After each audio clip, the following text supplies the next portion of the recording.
Topic है reciprocating pump.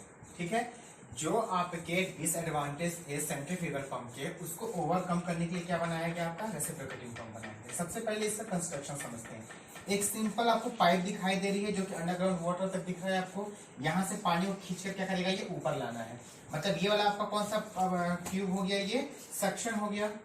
ठीक है, सक्शन ट्यूब हो गया। और ये वाला कौन सा हो गया? आपका डिलीवरी हो गया, डिलीवरी ट्यूब या डिलीवरी पाइप, कुछ भी आप लिख सकते हो।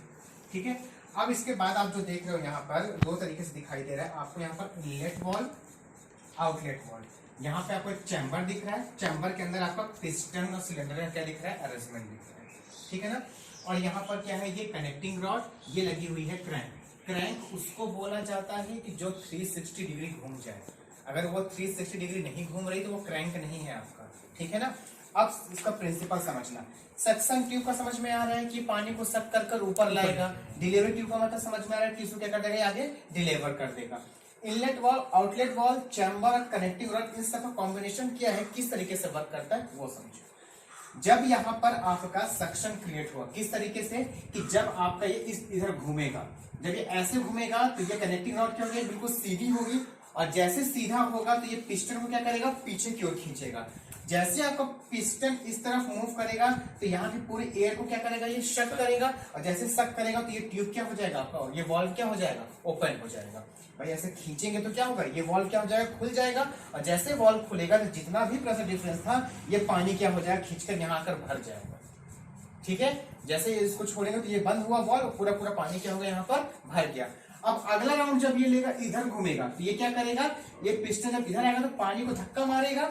और जैसे पानी को धक्का मारेगा तो ये वॉल्व क्या हो जाएगा? खुल जाएगा। पानी कहाँ चला जाएगा? आपका ऊपर डिलीवरी ट्यूब में चला जाएगा। कहां पर देखा ये अरेंजमेंट आपका? Hand pump.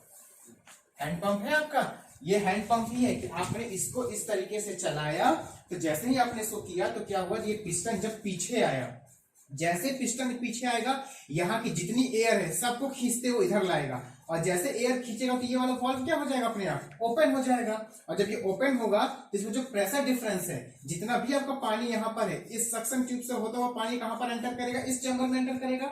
और जैसे यहां तक ये आएगा और जब इसको ढकेलना स्टार्ट करेंगे तो ये वॉल्व क्या हो जाएगा? बंद। और जब ये वॉल्व बंद हुआ तो जितना पानी इसमें भरा है, जब ये पानी को ये पिस्टन धक्का मारेगा तो ये वाला वॉल्व क्या हो जाएगा? ओपन। और ये पानी कहां चला जाएगा? आपका ऊपर डिलीवरी ट्यूब में चला जाएगा। ठीक है, यहां पर दिक्कत ये है कि यहां पर आपको फिक्स मिलेगा डिस्चार्ज। डिस्चार्ज ज्यादा नहीं मिलेगा। डिस्चार्ज क्या मिलेगा? आपको एक फिक्स अमाउंट पर मिलेगा। अगर आपको डिस्चार्ज ज्यादा चाहिए, इसका अरेंजमेंट आपको चेंज करना पड़ेगा। ठीक है, आप बड़ा सा सिलेंडर बनाओ, उनके वॉल्व अलग करो तो क्या होगा? ज्यादा पानी यहाँ पर आके एंटर होगा, उस हिसाब से वो क्या करेगा? ऊपर डिलीवर करेगा। लेकिन हेड इसमें ही ज्यादा मिलता है। हेड क्या मिल जाता है आपको? ज्यादा।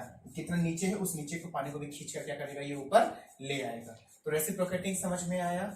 इजी है आपका कि जब ये आपका ये क्रैंक जब घूमेगा, जैसे ही क्रैंक इधर रोटेट करेगा तो कनेक्टिंग रॉड भी रोटेट होगी उसके साथ। जैसे ही कनेक्टिंग रॉड आगे की तरफ बढ़ेगी तो कनेक्टिंग रॉड से क्या अटैच है? आपका पिस्टन। तो पिस्टन में क्या होगा? पीछे की तरफ खींचेगा। जैसे सिंपल सा है कि आपका इंजेक्शन, जब इंजेक्शन में आप उसको जब दवा को लिया जाता है, देखा ना आपने, क्या करेंगे हम? इंजेक्शन को लिया, जो आपकी सीसी होती है दवा वाली, उसमें उसको इंसर्ट कराया, फिर उसको पीछे खींचा। जैसे हम खींचते हैं तो क्या होता है? बीच में वैक्यूम क्रिएट होता है आपका, होता है कि नहीं होता?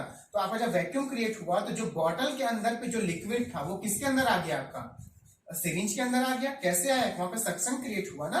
आपने तो सिर्फ और सिर्फ पीछे वाला पिस्टन को खींचा है। तो जैसे हम पिस्टन को खींचे तो जो भी इस ट्यूब में पानी था वो पानी कहां पर आ जाएगा? इस चैम्बर में।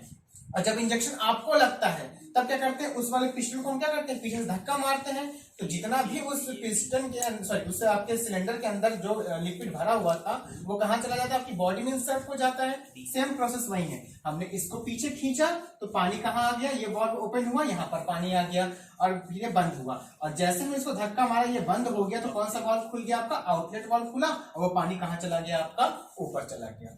एडवांटेज में क्या लिख दोगे? कि हेड ज्यादा मिलता है। डिसएडवांटेज में क्या? कि डिस्चार्ज इसका क्या है? फिक्स है। सबसे पहला पॉइंट यही लिखना है आपको। क्लियर है?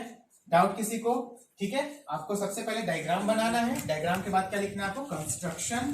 कंस्ट्रक्शन में आपको क्या करना है, जितने भी इसके पार्ट्स दिख रहे हैं आप सारे पार्ट्स को क्या कर दोगे, वन बाय वन क्या कर दोगे, सबको डिस्क्राइब कर दोगे। उसके बाद आप क्या लिख दोगे, इसकी वर्किंग। वर्किंग में आपको समझा दिया किस तरीके से आपका कौन सा वाल्व ओपन होगा और कौन सा वाल्व क्लोज होगा, कैसे पानी आपका डिलीवर होगा, वो लिखना है आपको। उसके बाद आपको इसका लिखना है एडवांटेज, उसके बाद लिखना है आपको इसका डिसएडवांटेज। इतने में आपको 10 नंबर मिल जाएंगे। बट अभी बता रहा हूं कि ये कम इंपॉर्टेंट है, इससे ज्यादा इंपॉर्टेंट कौन सा है आपका? सेंट्रीफ्यूगल पंप इंपॉर्टेंट है। तो सबसे पहले सेंट्रीफ्यूगल पंप करना, उसके बाद रेसिप्रोकेटिंग। ये तो फिक्स है कि एक ना एक पंप आपको आना ही है। पंप आपके दो ही सिलेबस में, तो या तो आपको रेसिप्रोकेटिंग पूछेगा या तो आपको सेंट्रीफ्यूगल पूछेगा। लास्ट टाइम आपको सेंट्रीफ्यूगल पूछा, हो सकता है वो रिपीट भी कर दे। ठीक है, जस्ट पिछला पेपर में 2022 के पेपर में क्या हुआ है, आपको कौन सा पूछा है? आपका सेंट्रीफ्यूगल। ये पूछा है कि पूरा सचित्र वर्णन कीजिए डायग्राम के साथ। सिर्फ और सिर्फ उसका डायग्राम बनाना है, उसके आप कंपोनेंट्स लिखने हैं। कंपोनेंट का क्या यूज है वहां पर? सिर्फ यूज। सक्शन ट्यूब क्या करेगा? पानी को सक करके ऊपर लाएगा। डिलीवरी ट्यूब क्या करेगा? उस पानी को आगे क्या कर देगा? डिलीवर कर देगा। जैसे इसका करके आपको क्या बताना है कि सारे पार्ट्स को धीरे धीरे डिफाइन करना है। जब पार्ट्स डिफाइन हो जाए उसके बाद क्या लिखना है आपको? उसका वर्किंग लिखना है कि किस तरीके से ये काम करता है। वर्किंग लिखने के बाद आप क्या करना है, फिर उसमें एडवांटेज डिसएडवांटेज। ठीक है, इतने में आपके 10 नंबर फिक्स हो जाएंगे। But diagram neat and clean होना चाहिए। अच्छे से डायग्राम बनाओगे तभी जाके वो आपको नंबर मिलेगा। क्लियर है?